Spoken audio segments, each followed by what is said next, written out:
So hello everyone, myself Satish Kumar Gupta and in this video we are going to prove theorem 6.3। तो क्या आप ready हैं? तो चलिए स्टार्ट करते हैं फिर बिना देरी किए हुए। ठीक है, देखिए थ्योरम 6.3 को प्रूव कराने से पहले कुछ बेसिक चीज़ें हैं उसको मैं आपको क्लियर कराना चाहता हूँ। देखिए सबसे पहले मान लीजिए कि आपके पास दो ट्रायंगल ABC एंड एक ट्रायंगल जो है PQR है, ये दोनों ट्रायंगल्स हैं। तो दो ट्रायंगल्स आपस में सिमिलर कब होंगे ये मैं आपको सबसे पहले बता दूं। देखिए दो ट्रायंगल जो है आपस में सिमिलर तभी हो सकते हैं जब इनके करस्पॉन्डिंग एंगल्स आपस में इक्वल हो एंड इन दोनों ट्रायंगल्स के जो साइड हैं उनका रेशियो आपस में बराबर होना चाहिए। यानी कहने का मतलब क्या है कि ट्रायंगल जो ABC है और जो ट्रायंगल PQR है ये सिमिलर कब होंगे? ये सिमिलर तब हो सकते हैं जब इनके करस्पॉन्डिंग एंगल्स, यानी ये जो एंगल A है वो एंगल P के बराबर हो जाए, ये जो एंगल B है ये एंगल Q के बराबर हो जाए और ये जो एंगल C है वो एंगल R के बराबर हो जाए।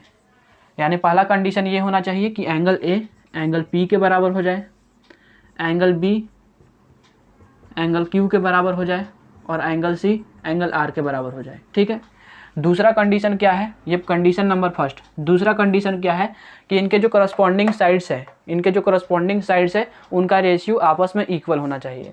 यानी जो AB बाई PQ है, AB बाई PQ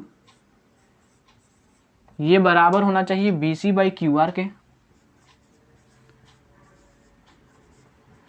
और जो AC बाई PR है ये बराबर हो जाना चाहिए इनके। ठीक है, तो आई होप आपको अब पता चल गया होगा कि दो ट्रायंगल्स आपस में सिमिलर कब होंगे। तो triangle ABC and triangle PQR आपस में सिमिलर कब होंगे? जब इनके करस्पॉन्डिंग एंगल्स आपस में इक्वल हो एंड इनके जो करस्पॉन्डिंग साइड्स है उनका जो रेशियो हो या फिर प्रोपोर्शन हो वो आपस में सेम हो। ठीक है, इतना क्लियर है? तो इसको नोट डाउन कर लीजिए। एक चीज़ मैं अब आपको और बताने जा रहा हूँ। देखिए क्लास 7 और 6 से हम लोग को पढ़ाया जाता है कि अगर कोई दो लाइंस आपस में पैरेलल हैं, मान लीजिए कि ये लाइन AB है और ये लाइन CD है, तो अगर हम वो बोल रहे हैं कि AB जो है वो CD के पैरेलल है और एक ट्रांसवर्सल लाइन ऐसे बनाया जाए इस प्रकार से, इस लाइन का L नाम दे रहा हूँ, तो ये वाला जो एंगल होता है ये वाला और ये वाला जो एंगल होता है वो आपस में इक्वल होता है। यानी ये जो एंगल, अगर ये वाला एंगल X है तो ये वाला भी X होगा। सिमिलरली अगर इधर वाला एंगल जो है Y है, इधर वाला एंगल Y है तो इसके ऊपर वाला भी एंगल Y ही होगा।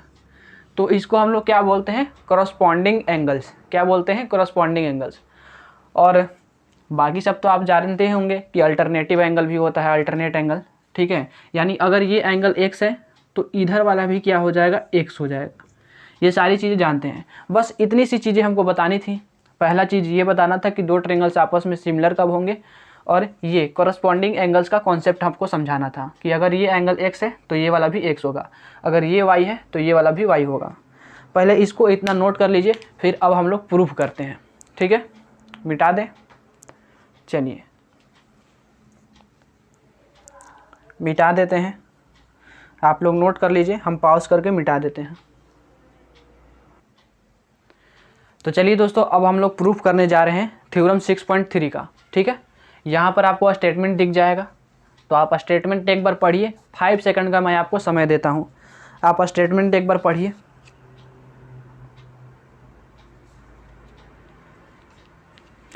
तो आई होप आप लोगों ने स्टेटमेंट पढ़ लिया होगा। तो देखिए स्टेटमेंट क्या कर रहा है कि अगर आपके पास कोई सा भी दो ट्रायंगल हैं, एक ट्रायंगल मैंने ये ले लिया ABC और एक ट्रायंगल ये ले लिया PQR, तो कह रहा है कि ये दोनों ट्रायंगल्स का जो करस्पॉन्डिंग एंगल्स है वो आपस में इक्वल है। यानी एंगल A एंगल P के इक्वल है, एंगल B एंगल Q के इक्वल है और एंगल C एंगल R के इक्वल है। ये गिवन है। ठीक है, तो हमको प्रूफ करना है क्या कि ये जो AB by PQ BC by QR के बराबर हो और ये AC बाई PR के बराबर हो। अगर ऐसा होगा तो ट्रायंगल क्या हो जाएगा? पहले तो ये अपने को दिया था कि करस्पॉन्डिंग एंगल्स इक्वल्स था, अब हम लोग प्रूफ कर देंगे कि इनके करस्पॉन्डिंग साइड का जो रेशियो है वो भी इक्वल हो जाएगा। तो अपने को ये प्रूफ हो जाएगा कि दोनों ट्रायंगल जो हैं वो आपस में सिमिलर हैं। यानी हमको प्रूफ क्या करना है? हमको प्रूफ करना है कि इनके करस्पॉन्डिंग साइड्स का रेशियो सेम होना चाहिए और ये दोनों ट्रायंगल्स आपस में सिमिलर होंगे। ठीक है, तो चलिए अब हम लोग करते हैं इसको प्रूफ। तो पहली चीज़ गिवन में आपको क्या दिया हुआ है, गिवन में आपको क्या दिया है कि ये जो एंगल ए है वो एंगल पी के बराबर है, angle A is equal to angle P. फिर आपको दिया है एंगल बी एंगल क्यू के बराबर होना चाहिए, और एंगल सी एंगल आर के बराबर होना चाहिए। ठीक है, इसको फर्स्ट नंबरिंग कर रहे हैं, इसको सेकंड, इसको थर्ड। ठीक है, हमको क्या करना है, टू प्रूफ में क्या करना है, टू प्रूफ क्या करना है कि इसके करस्पॉन्डिंग साइड्स का रेशियो आपस में सेम हो। यानी इस प्रूफ क्या करना है कि जो A B by P Q होगा वो बराबर होगा B C by Q R के, जो बराबर होगा A C by P R के, A C by P R के। ये प्रूफ करना है। एंड क्या प्रूफ करना है कि ये जो ट्रायंगल ए बी सी है और ये जो पी क्यू आर है वो आपस में सिमिलर होने चाहिए। यानी triangle A B C similar to triangle P Q R. चलिए अब यहाँ पर आपको करना होगा कंस्ट्रक्शन। तो देखिए कंस्ट्रक्शन में क्या करना होगा, एक पॉइंट आपको लेना पड़ेगा पी क्यू पर। तो मैं एक पॉइंट ले रहा हूँ पी क्यू पर जिसका नाम डी देता हूँ, और एक पॉइंट आपको लेना होगा पी आर पर जिसका नाम मैं ई देता हूँ, ई। ठीक है, उसके बाद क्या करना है कि डी से ई को मिला देना है। अब आपको ये एजप्शन करना है कि ये जो पी डी है, ये जो पी डी है वो ए बी के बराबर होना चाहिए। ये पी डी इस ए बी के बराबर होना चाहिए, और ये जो पी ई है, पी ई वो ए सी के बराबर होना चाहिए। यानी ये वाला जो साइड है ए बी वो पी डी के बराबर होना चाहिए, और ये वाला जो साइड है ए सी वो इस पी ई के बराबर होना चाहिए। तो कंस्ट्रक्शन आ गई आपको समझ में।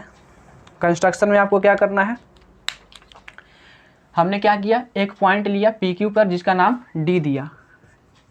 Take a point D on P Q and E on P are,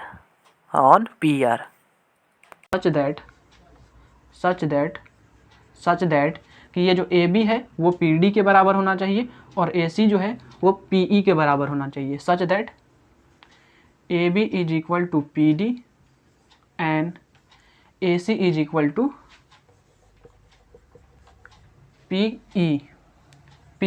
ठीक है, एंड उसके बाद क्या किए, उसके बाद डी और ई को ज्वाइन कर दिए, ज्वाइन डी ई। ठीक है, तो कंस्ट्रक्शन आ गई आपको समझ में। तो चलिए अब हम लोग प्रूफ करते हैं। तो देखिए प्रूफ करने के लिए आपको क्या करना पड़ेगा, आपको ट्रायंगल ए बी सी और ट्रायंगल पी डी ई में आपको जाना होगा।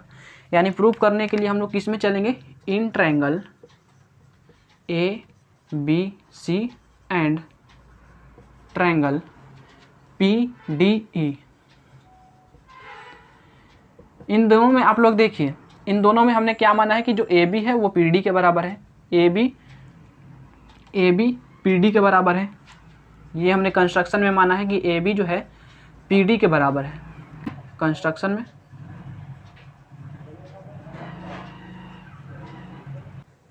तो ये ए बी पी डी के बराबर था कंस्ट्रक्शन से। फिर इक्वेशन फर्स्ट से क्या पता चला कि एंगल ए और एंगल पी आपस में इक्वल है, यानी एंगल ए एंगल पी आपस में इक्वल है, जो कि गिवन था, यानी angle A equal to angle P. अच्छा, फिर हम लोग दोनों ट्रायंगल्स में यानी ए बी सी और पी डी ई में क्या देखा था कि जो ए सी है पी ई के बराबर है, ए सी जो है वो पी ई के बराबर है। ये कहाँ से, कंस्ट्रक्शन से, और ये कहाँ से, गिवन जो दिया हुआ था, गिवन। अच्छा, अब आप देखिए तो ये दोनों ट्रायंगल्स में ये वाला साइड इक्वल है, ये वाला एंगल इक्वल है, ये वाला साइड इक्वल है। यानी साइड एंगल साइड आपस में बराबर है। तो हम लोग ये बोल सकते हैं कि ट्रायंगल जो ए बी सी है वो कॉन्ग्रुएंट होगा ट्रायंगल पी डी ई का, बोल सकते हैं। और ये किससे हुआ, साइड एंगल साइड से। अच्छा, साइड एंगल साइड से। अच्छा, ये हो गया। तो यहाँ से हमको क्या पता चला, अगर ये दोनों ट्रायंगल्स आपस में कॉन्ग्रुएंट है तो हमको ये भी पता चल जाएगा कि जो एंगल बी है एंगल डी के बराबर हो जाएगा और एंगल सी जो है वो एंगल ई के बराबर हो जाएगा। सो यहाँ से क्या पता चला कि जो एंगल बी है वो एंगल डी के बराबर हो जाएगा एंड जो एंगल सी है वो एंगल ई के बराबर हो जाएगा। और ये किससे होगा, CPCT से। CPCT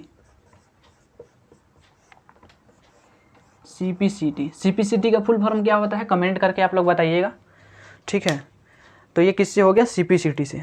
यानी जो एंगल बी है वो एंगल डी है बराबर होना चाहिए। तो देखिए एंगल बी कैसा है, डबल लाइन, तो ये वाला भी बराबर हो जाएगा।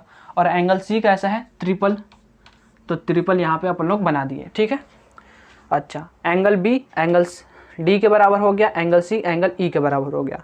अच्छा, अब इस ट्रायंगल में आप देखो PDE और ट्रायंगल PQR में, इन दोनों ट्रायंगल्स में आप देखो तो आप इन दोनों ट्रायंगल्स में देखोगे कि ये जो एंगल D है और ये जो एंगल Q है वो दोनों सिमिलर लग रहे हैं क्या, एंगल D और एंगल Q सिमिलर लग रहे हैं, एंगल E और एंगल R सिमिलर लग रहा है।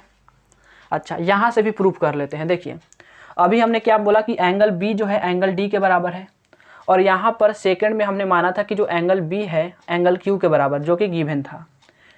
अब इसका हम लोग नामकरण कर देते हैं थोड़ा सा, इसको हम लोग 4 इक्वेशन बोल देते हैं और इसको हम लोग 5 इक्वेशन बोल देते हैं। तो अपन लोग ये इक्वेशन नंबर 2 और इक्वेशन नंबर 4 से बोल सकते हैं, क्या बोल सकते हैं, दोनों में एंगल B है तो एंगल Q और एंगल D आपस में इक्वल होगा। सो फ्रॉम इक्वेशन 2 एंड इसका नाम क्या दिए, 4, क्या बोल सकते हैं हम लोग कि जो एंगल Q है एंगल D के बराबर है, angle Q is equal to angle D, ठीक है। उसी प्रकार से देखिए इक्वेशन नंबर 3 और इक्वेशन नंबर 5 में ये जो एंगल C है, यहाँ पर भी एंगल C है LHS में, तो RHS भी बराबर हो जाएगा, यानी एंगल R एंगल E के बराबर हो जाएगा। एंगल C यानी एंगल R एंगल E के बराबर हो जाएगा। यहाँ पे क्या किससे लिखेंगे, फ्रॉम इक्वेशन कितना नंबर था, 3 नंबर, एंड ये वाला कौन सा है, 5। दोनों से क्या बोल सकते हैं कि जो एंगल R है वो एंगल E के बराबर है, angle R is equal to angle E बोल सकते हैं। अच्छा, और अभी थोड़ी देर पहले मैंने आपको बताया पैरेलल लाइन का कॉन्सेप्ट। मैंने अभी आपको बताया कि ये जो 2 पैरेलल लाइंस है और ये एक ट्रांसेवरल काट रहा है, तो ये वाला एंगल और ये वाला एंगल आपस में बराबर होता है कब, जब ये दोनों लाइन पैरेलल होंगे। ये जो AB और CD आपस में पैरेलल होंगे और ये एक ट्रांसेवरल लाइन है, तो ये वाला एंगल और ये वाला एंगल आपस में बराबर होगा। तो यहाँ पर आप देखो ये वाला एंगल और ये वाला एंगल बराबर है, यानी जो एंगल Q है और एंगल D जो है वो आपस में बराबर है। उसी प्रकार से जो एंगल R है और एंगल E है वो आपस में बराबर हैं। तो हम लोग ये बोल सकते हैं कि ये जो DE QR के पैरेलल होगा, DE भाई सब QR के पैरेलल होगा तभी ना ये पॉसिबल है, बताइए। DE QR के पैरेलल है तभी ये पॉसिबल हो सकता है कि करस्पॉन्डिंग एंगल्स इक्वल होंगे। सो यहाँ से क्या बोल सकते हैं, सो we can say that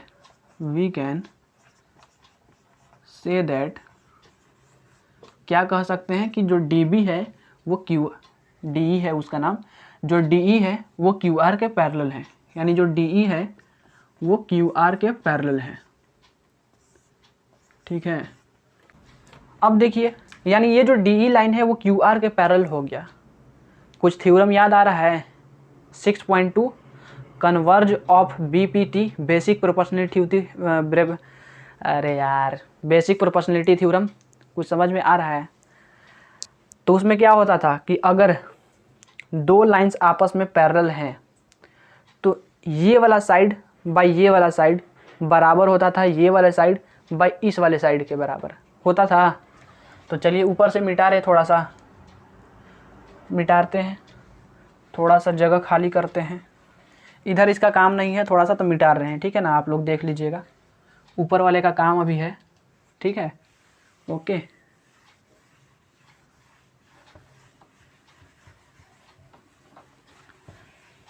चलिए देखिए, अब यहाँ पे क्या लिखेंगे, यहाँ पे हमने क्या दिखा कि D E is parallel to Q R, so हम लोग क्या कह सकते हैं कि जो P D by D Q होगा, so P D by D Q is equal to किसके होना चाहिए, P E by E R के, P E by E R के, ये होना चाहिए। अच्छा, अब यहाँ पर आप देखो कि ये जो पी डी था वो किसके बराबर था, ए बी के बराबर था, और ये जो पी ई था वो किसके बराबर था, ए सी के बराबर था। तो अपन लोग इसको तो काट नहीं सकते हैं, किसी भी कंडीशन में नहीं काट सकते हैं। तो इसीलिए एक काम करते हैं हम लोग, इसीलिए एक काम करते हैं कि इसको उल्टा कर देते हैं। उल्टा कर देंगे तब भी कोई दुख दर्द नहीं होगा, यानी डी क्यू को ऊपर और पी डी को नीचे कर देते हैं। सेम चीज़ इसमें भी करेंगे, ई आर को ऊपर और पी ई को नीचे कर देंगे। अब इसमें दोनों तरफ 1 ऐड कर देंगे, add 1 both side, both side. इसमें दोनों तरफ क्या कर दिए, 1 ऐड कर दिए, यानी D Q by P D plus 1 equal to E R by P E plus 1 कर दीजिए। अब करिए, तो यहाँ पर देखिए एलसीएम लीजिएगा तो नीचे पी डी आ जाएगा, यहाँ पे हो जाएगा D Q plus P D equal to, नीचे एलसीएम लीजिएगा तो पी ई, यहाँ पे क्या आ जाएगा, E R plus P E. अच्छा, D Q plus P D देखिए कितने के बराबर है, D Q plus P D, ये वाला इतना डी क्यू है और ये वाला इतना पी डी है। इन दोनों को जोड़िएगा तो क्या आ जाएगा, पी क्यू, क्या आ जाएगा, ऊपर क्या आ जाएगा पी क्यू और नीचे क्या रहेगा पी डी। सिमिलरली ई आर प्लस पी ई करिएगा तो ई आर कितना है, यहाँ से लेके यहाँ तक ई आर है और यहाँ से लेके यहाँ तक पी ई है, तो उसको जोड़िएगा तो क्या आएगा, पी आर। तो P E plus E R जोड़ेंगे तो कितना आ जाएगा, पी आर। यहाँ पे आ गया पी आर और यहाँ पे हो गया पी ई।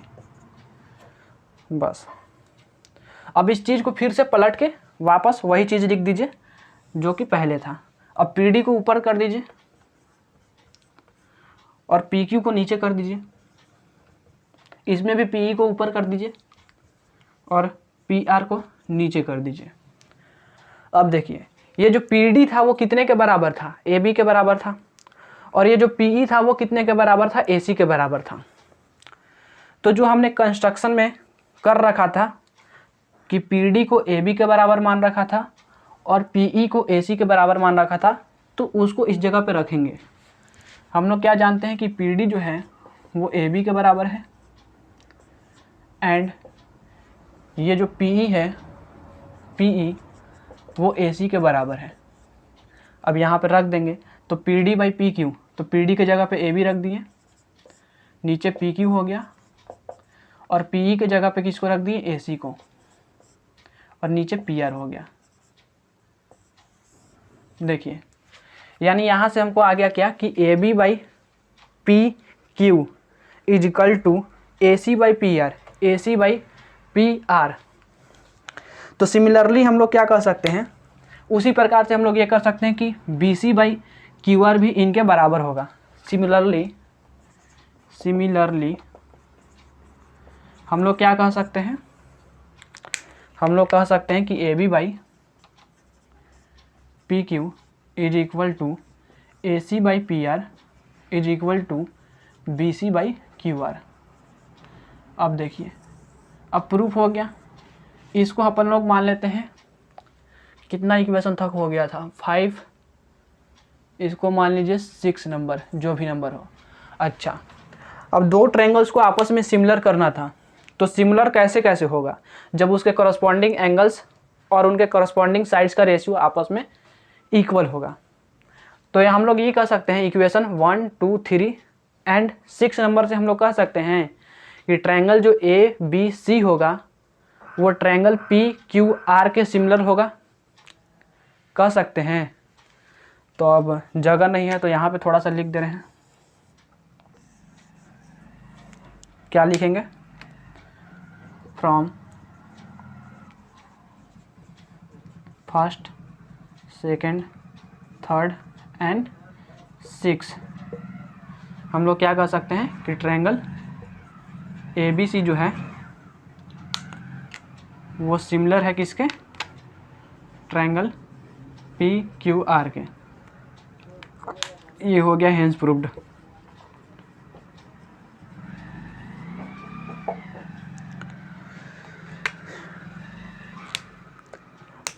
तो ये हो गया प्रूफ, आप एक बार इसको देख लीजिए, ठीक है।